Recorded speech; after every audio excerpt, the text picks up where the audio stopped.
قرر وليد أن يسافر إلى القاهرة لأنه كان يعلم أن فرص العمل هناك أكثر، وأنه في يوم من الأيام سيحقق حلمه. وعندما فتح أهله في الأمر وقال لهم: أنا سأسافر إلى القاهرة لكي أعمل، قلقوا عليه كثيرا وقالوا له: نحن نخشى عليك، كيف ستقيم وحدك في مدينة كبيرة مثل هذه؟ فرد عليهم وليدا قائلا: لا تقلقوا علي، وسأتواصل مع خالتي صابرة، ولكي تطمئنوا أكثر سأقيم في نفس المنطقة التي تقيم فيها. وبالفعل اقتنع أهله بسفره على أساس أنه سيقيم عند خالته. وبعد أيام قليلة بدأ يجهز نفسه، ثم سافر إلى القاهرة. ومن هنا بدأ فصل جديد في حياة وليد.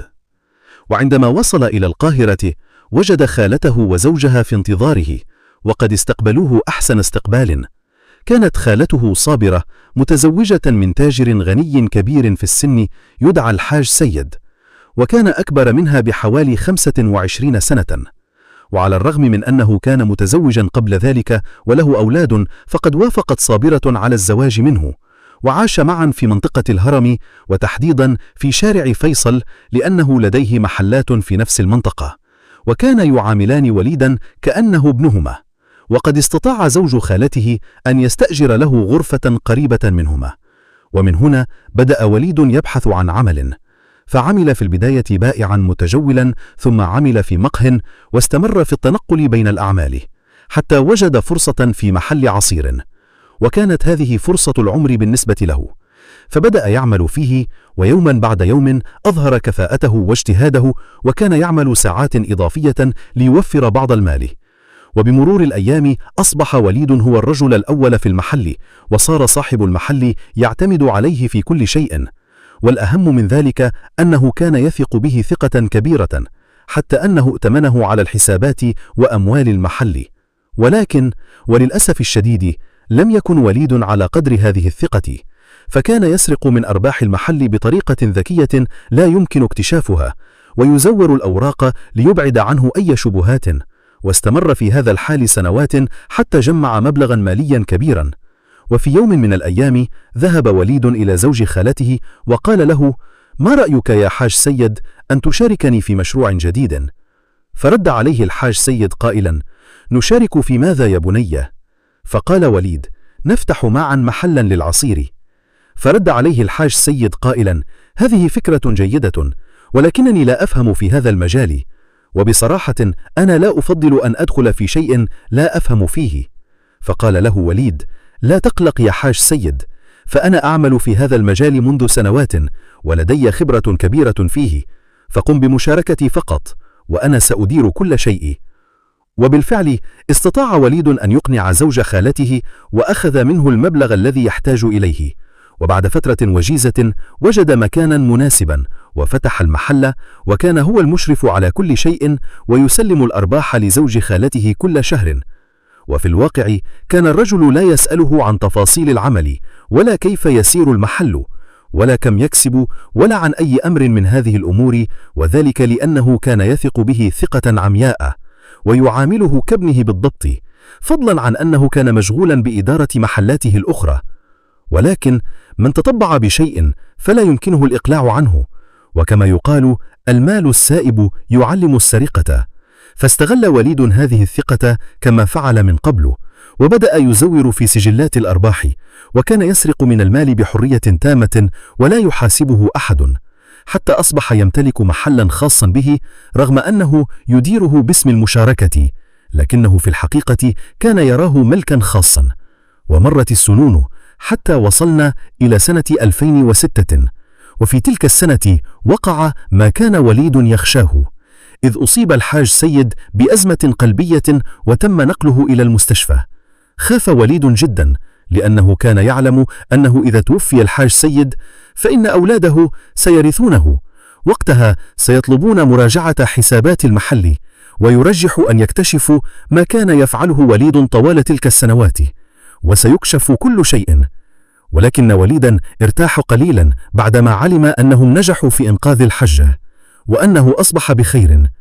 ولكن القلق لم يفارقه، فهذه المرة قد تكون الأخيرة، لأن الرجل كبير في السن ويعاني من أمراض مزمنة، ولذلك بدأ يفكر ويخطط كيف يمكنه أن ينقذ نفسه من هذا المصير الذي يراه قادما لا محالة. وبعد تفكير طويل وصل إلى فكرة وصفها بجهنمية. في اليوم التالي ذهب وليد إلى خالته صابرة، وبعد أن سلم عليها واطمأن على زوجها قال لها: أنا جئتك في موضوع هام. فقالت له: خيرا، أنا أسمعك. فقال لها: يجب عليك أن تقنعي زوجك بأن يكتب نصيبه في المحل باسمك، لأنه ببساطة إذا توفي زوجك فإن أولاده لن يعطوك شيئا، وخصوصا أن العلاقة بينك وبينهم متوترة إلى أبعد الحدود. وفي هذه الحالة قالت له خالته: إنك على حق، وأنا مقتنعة بكل ما تقول، ولكن لا أستطيع مصارحة زوجي بهذا الأمر، فالرجل لم يتعافى بعد وقد كان قريبا من الموت، فكيف لي أن أفاتحه في مثل هذا الموضوع؟ فعندما رأى وليد أن خالته قد رفضت مباحثة الزوج بذلك، لجأ إلى أسلوب التهديد وأخذ يهددها. وهنا يطرح السؤال نفسه: ترى ما هو الشيء الذي يملكه وليد على خالته ويهددها به؟ فبحسب اعترافات وليد أمام الشرطة قال إن خالته كانت تخون زوجها، وقال لها: إن لم تطيعيني فيما أقول فسوف أخبر زوجك بكل شيء وأفضحك أمام الجميع، وسأعلن أنك تستقبلين الرجال في المنزل عندما يغيب زوجك عنه. وعند ذلك خافت خالته على نفسها وخشيت الفضيحة، فصارحت زوجها بالأمر، وبعد إلحاح منها وافق الزوج على أن يكتب لها نصيبه في المحل، وبذلك أصبح وليد شريكا لخالته في المشروع. وبما أن المسألة أصبحت في بيتها فلم تكن لتفكر في طلب سجلات أو وثائق. وبعد فترة وقع ما كان متوقعا، فقد توفي الحاج سيد بسبب مرضه، وبعد وفاته أصبحت السيدة صابرة تعيش وحدها، وكان وليد يزورها دائما ليطمئن عليها ويعطيها أرباح المحل. وبدأت الأمور بينه وبين خالته مستقرة جدا، بل إن وضعه المادي كان يتطور يوما بعد يوم، وقد حقق أحلامه وطموحاته. ولكن دوام الحال من المحال، فقد بدأ شيطان النفس يوسوس له، وخصوصا فيما يتعلق بما تفعله خالته، وأصبح يغتاظ من الرجال الذين يأتون إلى شقة خالته ويذهبون. وفي سنة 2009 وفي يوم الجريمة خطرت في ذهن وليد فكرة شيطانية، فقال لنفسه: لماذا لا أكون أنا متمتع بها بدلا من الغرباء؟ وبكل وقاحة ذهب إلى منزل خالته وطلب منها أن يقيم معها علاقة محرمة. فعندما سمعت خالته ما قال لم تصدق أذنيها، وظنت أنه يمازحها، وقام بضربها ضربا شديدا، ثم قال لها بصوت قاس: إن لم تفعلي ما أطلبه منك فسوف أفضحك أمام الناس كلهم. ويا للأسف خافت خالته واستسلمت له ووقعت الجريمة الفاحشة. أدرك وليد هول الجريمة التي ارتكبها، وخاف أن تفضحه خالته أو تبلغ عنه الشرطة، فأصبح يفكر في التخلص منها نهائيا. فوقف مكانه وقال لها ببرود: سأقتلك. ثم هاجمها مرة أخرى وضربها بكل قوته.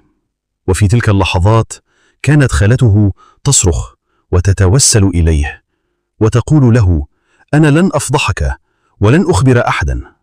ولكنه قد حسم أمره وقرر أن ينهي حياتها، فأمسك برقبتها وخنقها حتى أزهق روحها. ولكن شاء الله عز وجل أن يكشف أمره وأن تظهر الحقيقة. وعندما قبض عليه أدلى بهذه الاعترافات التي كانت صادمة لرجال الأمن ولكل أهل الحي والجيران.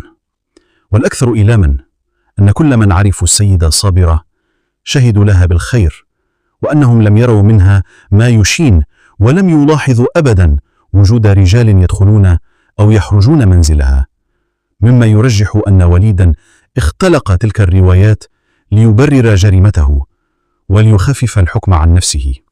فبسبب هذه الاعترافات تم الحكم على وليد بالإعدام شنقا جراء جريمته التي هزت المجتمع.